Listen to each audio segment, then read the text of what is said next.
Okay, I wanted to spend a few minutes talking about beefs in country music because I love them. I think they're hilarious because they really don't matter. It's just something fun to look at. The one right now that has me laughing is Gavin Adcock and the world. I'll say this about Gavin Adcock, that I've met Gavin Adcock a couple times. I've met his parents. Really nice guy. He's going off on everybody. Just in like real life and human life, really nice guy, kind guy. Like, yes, sir, yes, ma'am. His parents were as normal as could be. Because of my experience with Gavin Adcock, I like Gavin Adcock. Yeah, I like his music fine. But as a person, because I only know how he treats the people that are around when I'm there. So I like Gavin Adcock. I don't know the people mostly he's been fighting with, but Gavin Adcock and Charlie Crockett recently, they've been at it a little bit. Gavin Adcock and Beyonce, and Beyonce's fans, they've been at it a little bit. Gavin Adcock and Nickelback sound guy, been at it for. Gavin Adcock's just up for a fight, and a lot of people are like, "Well, it's publicity." I do think that's a big part of it, but it's working. So when you insult something and go, "He's only doing it for publicity," yet he's getting all the publicity, it's working. You have to understand, I've been in so many of these in different ways at different levels that I just think they're funny. And I think if you were to put any of these two humans together in the same room, they're going to be like, yeah, we're just playing. They're not actually going to come to blows with each other because it's theatrics. It really is just theatrics. You may be irritated, because I've been irritated in some of these that I've been in. Although I'm not in any now, like active beefs, which is why I felt like it would be a good time to talk about some of these. So I've not gone over this with Mike or with Brandon, who are here. But Mike, when I say beefs, or over the years, I've been in random fights with a lot of people. What comes to mind first? Number one, Florida-Georgia line. Okay, I'll go to Florida-Georgia line first. And here's a little picture of them on the screen in case you've not seen what these guys look like. This is my recollection of my fight with Florida-Georgia line. One day, I was living downtown. I'm running. And I had a very brief period in my life where I ran.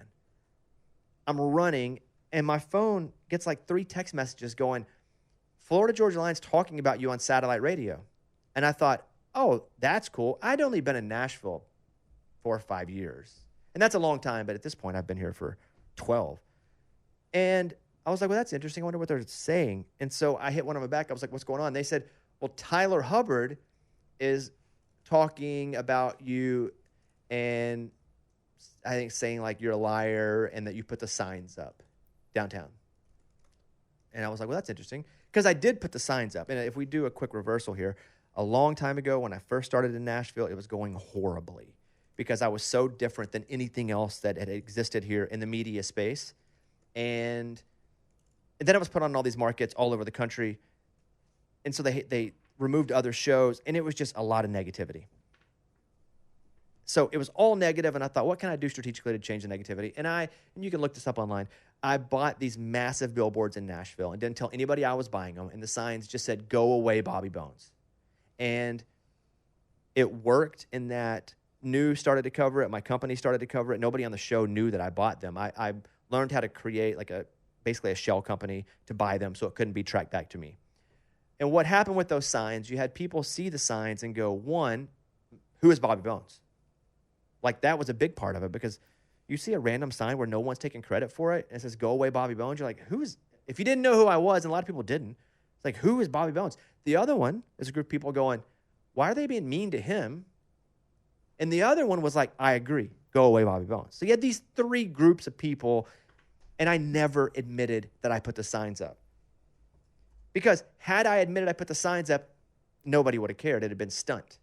And I love a good PR stunt. Now, I later admitted it when I put it in my book, Bare Bones. Admitted it. I just told the story about it. And the Washington Post read the book early and wrote a story about it saying, and that was fine because it was in the book, and I gave them the book, saying that I was the one responsible for it. And everybody was pissed. Like, my company was pissed because they were trying to figure out who had put the billboards up. Like, there were thoughts it was a record label. It was different artists. But I did it all. It's awesome. I'm still so proud of that because I was able to keep it quiet for so long. Like, all of like the stuff that's happened, the awards or whatever, that's all fun and it's awesome. But that's one of the things I'm most proud of is pulling that off because I had to do multiple things. I had to learn a lot to do it. And then I don't tell secrets. And it was my secret. And if I told one person, it could have snuck. Little mice just feeding it to people. So that gets out. I was responsible for it getting out even in the end. So I didn't have any problem with people talking about it because I'm the one that did it. I'm the one that put it out. So apparently they go on satellite radio and they're like, Bobby, man, he's a jerk. He puts up that sign. I had no beef with these guys. And so I was like, all right, I'll mix it up. This is free press. So I go on the show, and I don't even remember. I called them out. I think I just started making fun of them a lot, which was pretty easy to do at the time because they had gotten so famous, you could do easy characters of them. Anybody that gets wildly famous, it's easy to do characters because they're everywhere, and whatever they're doing that's working is now, it's so existent that it's easy to mock. Like you get so big that there ends up being hate. That's Coldplay, that's Nickelback, you can go down the line. And it was Florida Georgia Line because they got so famous, so it was easy. But they came at me first. And it was a gift. It was a little basket. It was the front door. Open it up. It's like one of the baskets. Sometimes there's a baby in there. It was not. It was a gift of Florida Georgia Line coming at me. And so forever, for a couple years, just like, give me the opportunity, I'm going to take a shot. I got them on the air once. They had taken a couple shots at me. And it was just fun to me because it wasn't personal. But I'd put them on the spot and made them donate to charity. I don't remember what the charity was. But I remember doing that, and they were like, yeah, we're in. They came on to I remember once Brian Kelly brought a picture he painted, like squashing the beef to Vegas. I don't even know where that painting is. I don't think he ever brought it home. Did that one get donated to charity? I don't know. But it's all a cartoon to me. So we have this fight, and then it's like, I got tired of it. Because you can only beat on the same drum for so long till people get tired of the sound. And also it wasn't that interesting to me anymore. And then they broke up. And I had a couple good experiences with Tyler after that. And so it was all good. And then Tyler comes on the Bobbycast, this podcast. And he was going solo at the time. Right before. Maybe he'd had a song out, but it was new in that. And he's saying some stuff about his role in Florida Georgia Line. And I think Brian Kelly got a little upset by it.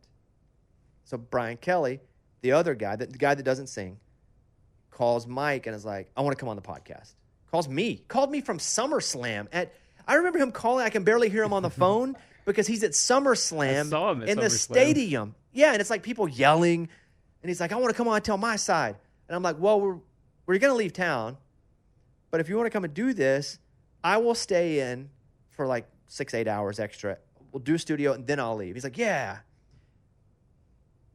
And then he gets on the phone, calls me that night, and tells me everything that I'm like, save for the interview. But he was talking, we hated each other. We would go walk that fist fight down a dirt road. It was all this stuff. And I'm like, dude, just say it on a microphone because in real life, I don't care. I don't have any interest in being in other people's business. And so it's day of, and Mike and I have totally altered our schedule, ready to go. And then he calls Mike day of and says what? He'd like to wait until he puts out new music. I don't want to do it anymore. I want to do new music. And I'm like, dude, that's the biggest crock of crap because I told you we were staying. We were going to do this just for you. You had called to do it. And then he just quits. And at least say you have COVID or something. I don't even know if COVID existed yet then. I think so, yeah. Just say something. Don't be like, you know what? I want to wait for a better promotional opportunity. I got diarrhea or something. Bad move. So I was pissed. I was like, you had me stay here. We set up the studio. We block other things out. And then you cancel day of with a... So I just went on the air and told that story. And it was right around the time that I was doing some stand-up shows, getting ready to go out on tour. And I was doing this thing where if I hosted the CMAs, what my jokes would have been a roast. And I did a joke about Fuddruck. I did a joke saying, Florida Georgia Line, if you're big fans of them, you can see Tyler Hubbard. He's out opening with Keith Urban. If you're looking for Brian Kelly, he's at Fuddruckers. Something like that. So he goes on social media and decides to come back at me. And then he calls me back and he goes, you know who always hated you? Tyler Hubbard. He throws Tyler back under the bus. He goes, Tyler Hubbard was the one that was always talking crap about you. And I'm like, dude, I don't care anymore. And also, you screwed us. You cost me time and money. And so, yeah, I'm not really angry. I have no beef with Tyler. I don't have any beef with BK either. I'm not going to do anything with them. But yeah, he tried to throw Tyler under the bus again to get whatever weirdness was with us to go away. It was like he was trading that. I'll give you some news on Tyler Hubbard. If you'll stop. He's the one who didn't like it. Yeah. So, yeah, that was that one. That's a fun one. That makes me laugh. Hey, fist fighting down a dirt road. I want that to be a country Yeah. song. Because he for sure was like telling me everything. And I had him on speakerphone because I was just sitting there. And you know how somebody just keeps talking? You put him on speakerphone and you're like, oh, my God. And my wife walks up while he's on speaker and is like, what are you doing? I hit on mute. I was like, BK's talking all this crap about Tyler Hubbard. Like, I care. Like, do it on the... And she was like, okay, good luck. All right, so there's that one. So FGL, BK, there's one. You have another one you want to know about? Yeah. I don't care. Oh, Kacey Musgraves? Good one. This one's my fault. And I am a massive Kacey Musgraves fan. Like one of my favorite artists of all time. It all went back to a CMA or ACM radio. We set up on like a radio row and all these artists come by. Now, I mentioned earlier that it was brutal for me the first couple of years because I was different than anything else that this city and this format had ever seen because I refused to wear a cowboy hat and a belt buckle. And there are different versions of country. I was trailer trash country. I was white guy, trailer park country. I wasn't cowboy country, and I didn't fake it. And also I have a lot of hip-hop, a lot of alternative, a lot of country influences in my life. Like I grew up in the country and listened to country, talking about where I was from, but how I felt being like an angsty teen was more alternative space. And I was a big hip-hop guy. I went to a school that wasn't all white. So also I had digital music. Like Napster existed. So I had all these influences on me, and I didn't care to come in and fake it, which is what everybody wanted me to do. But I wouldn't do it. And it was so anti-me that I felt so attacked in so many ways from the industry, from a certain sect of artists, that I then put the razor blades up. And anybody that even was having like a slightly bad day, I thought they were being disrespectful, and just chopped their head off. This is like the first 3 years. And so what I like about Kacey a lot is also, I think what got us into the fight is that I'm hypersensitive. Because there are like articles in like radio trade magazines talking garbage. I'll never make it. And at the time, ratings weren't great the first couple of years. How it was a mistake, how record labels are trying to get me pushed out, on and on. And so Kacey's no BS. And again, that's one of my favorite things about her. Like she is, and she wasn't fake. And she wasn't like over the top nice. So I took that as, all right, you're being mean, blades up. And it was a bad mix that day. And so I just got pissed off about it on the air. And I was like, you treat people bad. But I was completely at fault because had I not been wildly triggered by the Nashville, we'll call it the machine, I think it just would have been amazing. So that's on me. I also didn't know that Kacey was no BS. She was kind of a new artist. But it didn't matter. That's on me. But yeah, anybody that came near me at that time, bull in a china shop, I'm about to run through you. Because I don't want anybody to take, I was so triggered and so sensitive about everything at that time. So there's that one. Boom. I got into a fight once with Craig Campbell. Really? Mm-hmm. You don't remember that one? No, I don't remember that. It was very short-lived, and we've been way cool since. But Craig Campbell has that song, Keep Them Kisses Coming. I like Craig a lot now. I liked Craig a lot then. But we were doing like covers, and Eddie and I were playing on these covers, and we did Craig Campbell featuring the Raging Idiots. It'll never be Royals. Yeah, Lord Royals. And Craig covered it, and I thought it'd be a super interesting cover because he's so country. And so we did it and put it out. And like TMZ had this very brief thing where they had a Nashville office. I remember that. And they would go down and try to like get all the country stars. And they went to Craig Campbell, and they were like, your song, Royals, great job. And he's like, yeah, I just thought we'd do it one day. And I got so offended that he didn't credit me because I'm the one that was like, dude, let's do this song. I'll record it. Again, it lasted like one day because I went on the air and I was like, he didn't come up with the idea. And then he was like, yeah, my bad. I should have said you guys came up with it. They got in my face and I reacted. So that was a brief blip. I had a blip with Kane. Really? Where Kane and I got into a big Twitter fight on the air one morning, way early. And I think Kane is actually a friend now, Kane Brown. Kane Brown is my friend. But when Kane Brown started, we were both much younger. He's far younger. I didn't know Kane. And I think we were doing like a Christmas show or something, and Kane came in, and there was like no room for anybody to do like this charity show. We were playing like a bar or something. And I think we were like arguing over who got what chair. It was something so stupid like that I took it to air. I think I was just looking for something to talk about. And Kane started tweeting back at me, and we kind of got into it online. And then we were both like, And I got to shout out to Kane because he's much younger than I am and much more mature than I am. But Kane and I got into it for just a minute. But love Kane now. But also, I can get over some of these too. That's what I'd like to say. Aaron Watson. I remember that. Yeah. So Aaron Watson, who I do like now, and Aaron Watson does a great job on social media now, especially on TikTok. He does like tailgate talks. Funny guy. Big Texas country artist. Came by the studio one day. Some of this is going to be blurry to me. I remember he called our producer Sweetheart. I don't know if I wasn't there or if we were doing the show and he didn't get in. I don't know what the deal was. But she was so offended that he was like, here's my CD, Sweetheart. This was one of those times where I just had the people on my team and she was so offended by it. All right, I'm in then. I got to defend you. Even though I knew where his heart was, and his heart wasn't in a bad place. His heart grew up in a small Texas town and called women sweetheart. Now, that's not my vernacular to call women. But it was Elena, our old producer. And he was like, here's my CD, sweet. And she was so offended that I was like, fine. And so I just went on her team. I don't think I would do that today. And I don't think he had any hate in his heart or any insulting in his mind when he said that. Do you? No, I don't think so. I think that was one that I just blew up because, one, I wanted her to felt like she was being defended, and two, I was probably low on content that day. I mean, that blew up. It blew up. It blew up. And Aaron and I are cool now, for sure. But that one blew up pretty good. But I liked it. I liked it that it blew up. I'd say worthy of the making it a big deal. Say that again? It's worthy to make it a big deal. What all happened from it? Oh, yeah. Yeah, no, it was worth it. Another one's Neil Patrick Harris.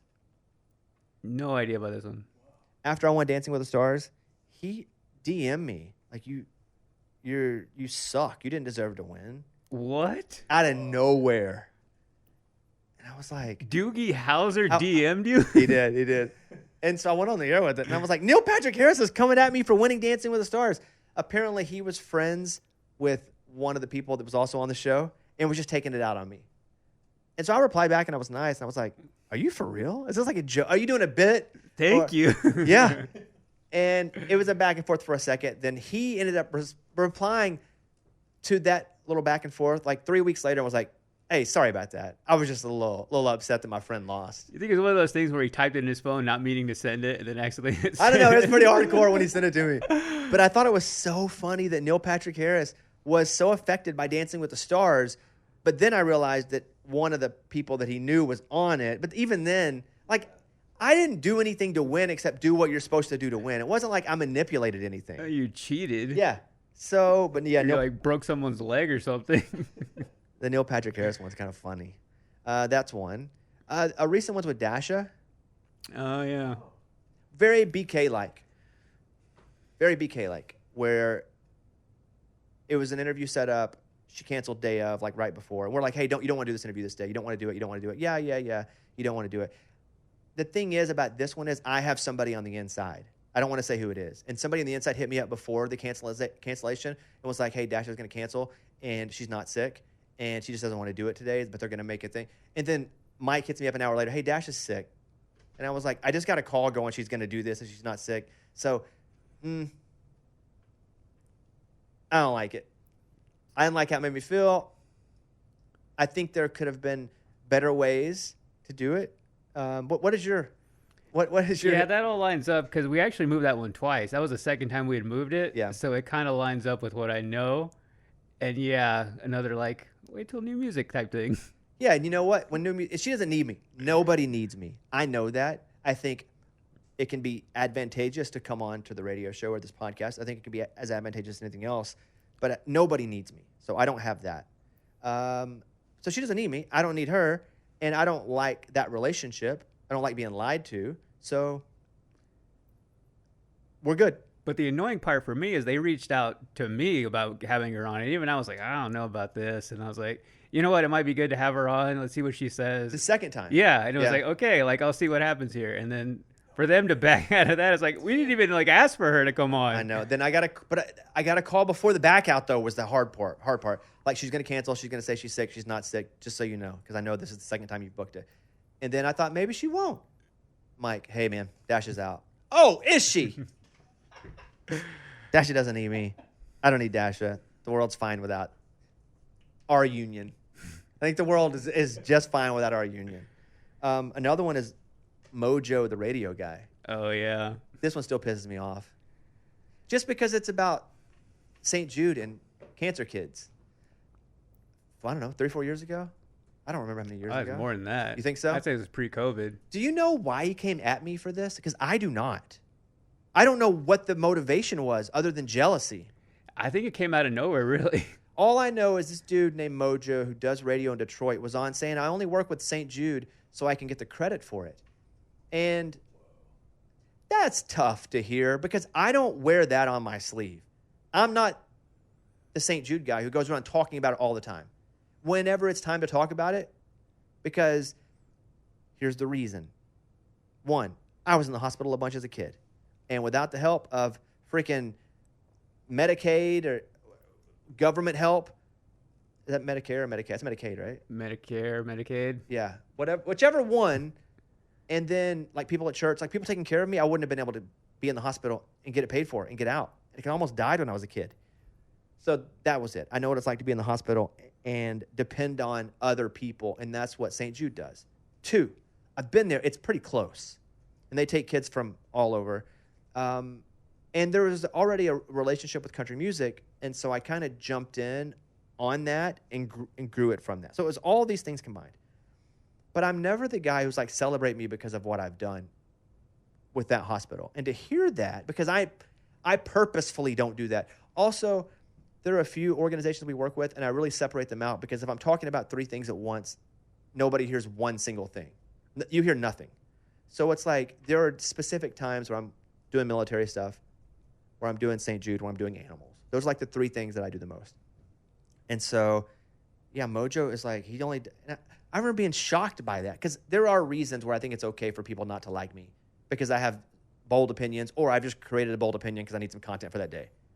But this was out of nowhere. And so I went right at him. And I was like, and I don't know if he ever apologized. I don't know. I thought it was such a low-class move that if he did, I don't think that I would have been like, oh, I get it, man. I just have been like, we're probably better. This union is probably better not being created. But that's what I remember about it. It's not even being hurt by it because I'm not hurt because I know why I do what I do.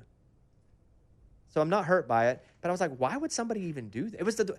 There were 84 things to attack me over.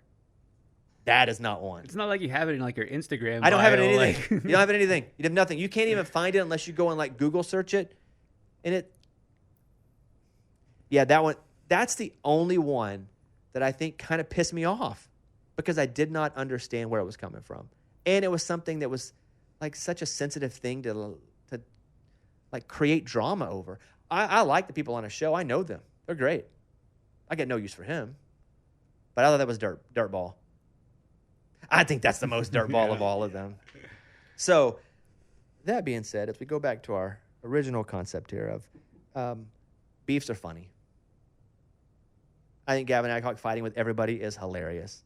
There was a scene in Commando back in the day, I don't know, that movie with Arnold Schwarzenegger, where he's in a mall and he's fighting everybody off, and like 8 guards get on him, and he's underneath them all, and he throws them all off of him. That's how I picture Gavin Adcock right now. I'm not even saying he's right or he's wrong. I don't care. It's all theatrics, and it's hilarious. So that's what's up. Thought I would address the beefs here on this version of the show. Love a Commando reference. That was a good one. And also when I do one of those Q&As where it's like, ask me anything, everybody's always like, what's up? Who's the beef with? And so I can just point them to this episode now. There are people that in country music that I am fighting with now, but it's like personal. So it's not even a beef. It's like real things happen in real life. So that's not even a beef. So if it's not known, it's not a beef, right? Yeah, Yeah. I agree. Otherwise, it's just like a friend you fight with. All right, that's it. Thank you guys for being here. Please share this with your friends on your Instagram story. It helps us a ton. I hope you have a great rest of the week. Next week on the podcast, we have Dirks Bentley coming up Tuesday. Mm-hmm. Excellent. We did an hour with Dirks. And then on Thursday or Friday, the Ting Tings. And the Ting Tings were in Spain when I talked to them. And Ting Tings have the first song, Shut Up and Let Me Go. But the real one is, they call me, say, Phantom. They call me Stacy. That's not my name. Phantom. That's not my name. So Ting Tings next week. Thank you guys, and we will see you guys soon. Bye, everybody.